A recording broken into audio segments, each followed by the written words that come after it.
എല്ലാവർക്കും എൻ്റെ പുതിയൊരു വീഡിയോയിൽ സ്വാഗതം. ഇന്നത്തെ വീഡിയോയിൽ നമ്മൾ നോക്കാൻ പോകുന്നത് ഡിഫറെൻറ്റ് ടൈപ്പ് ഓഫ് കംപ്രസറുകളും ആ കംപ്രസറിൽ ഏതൊക്കെ രീതിയിലായിരിക്കും അതിൻ്റെ കംപ്രഷൻ നടക്കുന്നതെന്ന് വളരെ സിമ്പിളായിട്ട് തന്നെ പറഞ്ഞു തരുന്ന ഒരു വീഡിയോ ആയിരിക്കും ഇത്. അപ്പോൾ നമുക്ക് നേരെ വീഡിയോയിലോട്ട് പോകാം. കംപ്രസറിനെ നമുക്ക് 5ആയിട്ട് തരംതിരിക്കാം. ഒന്നാമത്തെ കംപ്രസർ റെസിപ്രോക്കറ്റിംഗ് കംപ്രസറും, രണ്ടാമത്തേതും റോട്ടറി കംപ്രസറും, മൂന്നാമത്തേത് സ്ക്രോൾ കംപ്രസർ, നാലാമത്തേത് സ്ക്രൂ കംപ്രസർ, അഞ്ചാമത്തേത് സെൻട്രിഫ്യൂജൽ കംപ്രസർ. റെസിപ്രോക്കറ്റിംഗ് കംപ്രസറിനെ കുറിച്ച് പറയുകയാണെങ്കിൽ പിസ്റ്റൺ ടൈപ്പാണ് വരുന്നത്. അതുപോലെ തന്നെ ഇതൊരു സീൽഡ് ടൈപ്പ് കംപ്രസർ ആയിരിക്കും. അതുപോലെ തന്നെ ആ ഒരു പിസ്റ്റൺ ഡൗൺ ആവുന്ന സമയത്ത് ആ ഒരു ഏരിയയിലോട്ട് നമ്പർ ഓഫ് ഗ്യാസസ് അല്ലെങ്കിൽ റെഫ്രിജറൻറ്റ് ഫില്ലാകുകയും തിരിച്ച് പിസ്റ്റൺ മുകളിലോട്ട് ഉയർന്നു വരുന്ന സമയത്ത് ആ ഉയർന്നു വരുന്നതിൻ്റെ ഫോഴ്സിലും ആ ഒരു ഫോഴ്സിൽ തന്നെ ഡിസ്ചാർജ് വാൽവ് വഴി ആ ഒരു റെഫ്രിജറൻറ്റ് പുറത്തോട്ട് പോവുകയും ചെയ്യുന്നു.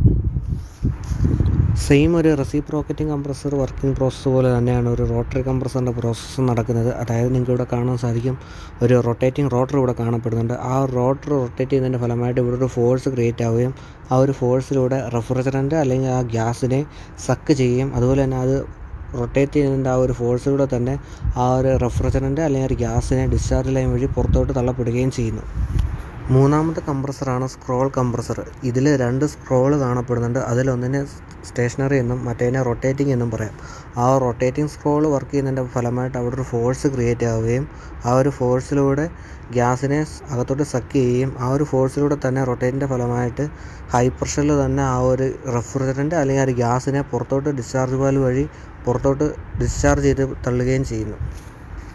നാലാമത്തെ കംപ്രസറാണ് സ്ക്രൂ കംപ്രസർ. ഇതിൻ്റെ വർക്കിംഗ് പ്രോസസ്സിനെ കുറിച്ച് പറയുകയാണെങ്കിൽ 2 കപ്പിൾ ഓഫ് സ്ക്രൂസ് ഇൻ്റർഫേസറായിട്ട് റൊട്ടേറ്റ് ആവുകയും ഈ റൊട്ടേറ്റ് ആവുന്നതിൻ്റെ ഫലമായിട്ട് അവിടെ ഒരു ഫോഴ്സ് ക്രിയേറ്റ് ആവുകയും ആ ഒരു ഫോഴ്സിലൂടെ അകത്തോട്ട് വരുന്ന നമ്പർ ഓഫ് റെഫ്രിജറൻറ്റ് അല്ലെങ്കിൽ ഗ്യാസിനെ ഹൈ പ്രഷറിലൂടെ തന്നെ ഡിസ്ചാർജ് വാൽവ് വഴി പുറത്തോട്ട് ഡിസ്ചാർജ് ചെയ്യപ്പെടുകയാണ്.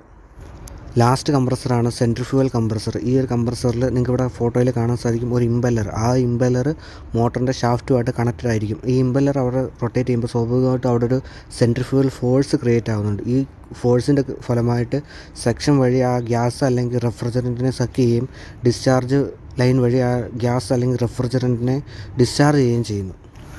വീഡിയോ എല്ലാവർക്കും ഉപകാരപ്രദമായെന്ന് വിചാരിക്കുന്ന വീഡിയോ ഇഷ്ടപ്പെട്ട ചാനൽ ഒന്ന് സബ്സ്ക്രൈബ് ചെയ്യുക, വീഡിയോ ഒന്ന് ലൈക്ക് ചെയ്യുക. എന്തെങ്കിലും പോരായ്മകളുണ്ടെങ്കിൽ കമൻറ്റിൽ അറിയിക്കുക.